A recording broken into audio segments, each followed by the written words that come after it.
入れますと。薄めの衣と。こ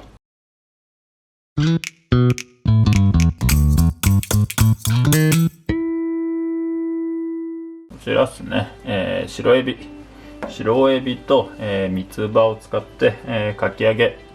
の作り方、紹介しようかと思いますと。白エビってね、国内で流通するものはほとんどが富山湾で水揚げされたものなので、富山にしかいない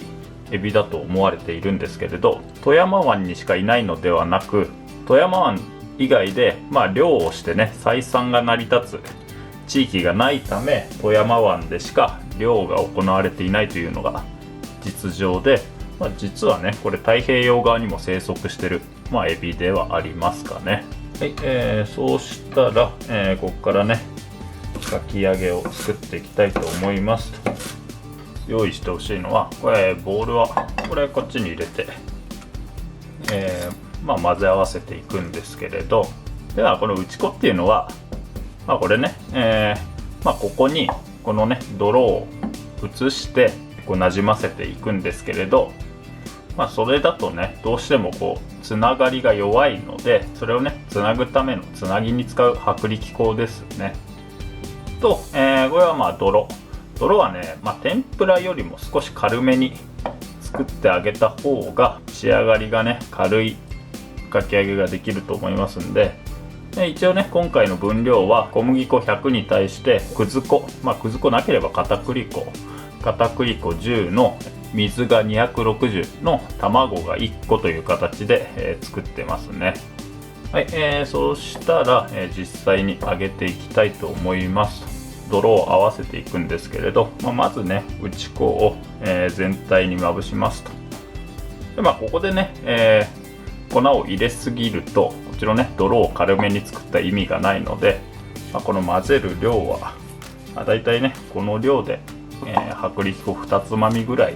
全体に粉が行き渡る程度を目安に、入れてくださいと。こちらにねこの泥を、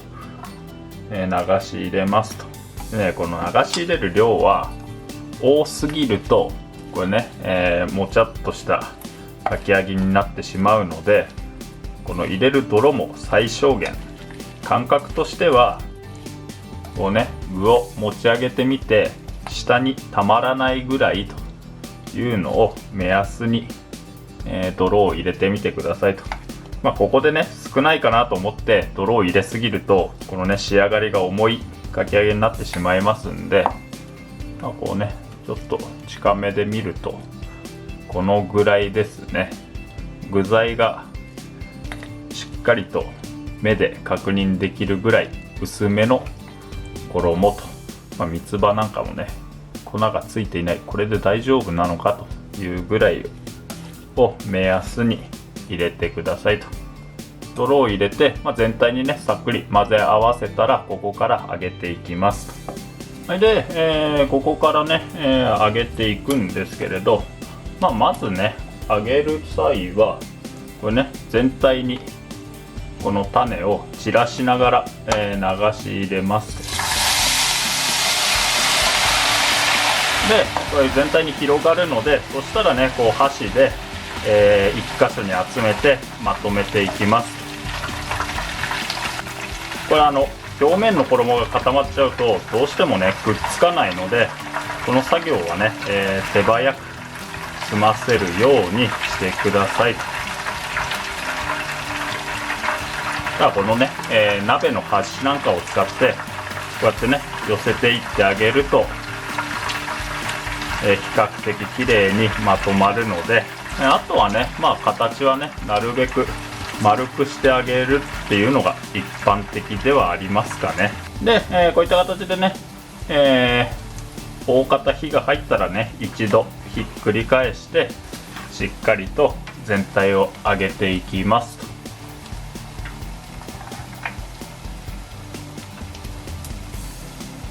揚げ上がりはね天ぷらと一緒で、このね泡が小さくなり、このカラカラっとした音が全体的に乾いてきたら完成ですので、そしたらね、よく油を切って出来上がりと。で最後ね、こうキッチンペーパーか何かに乗せておいてあげると、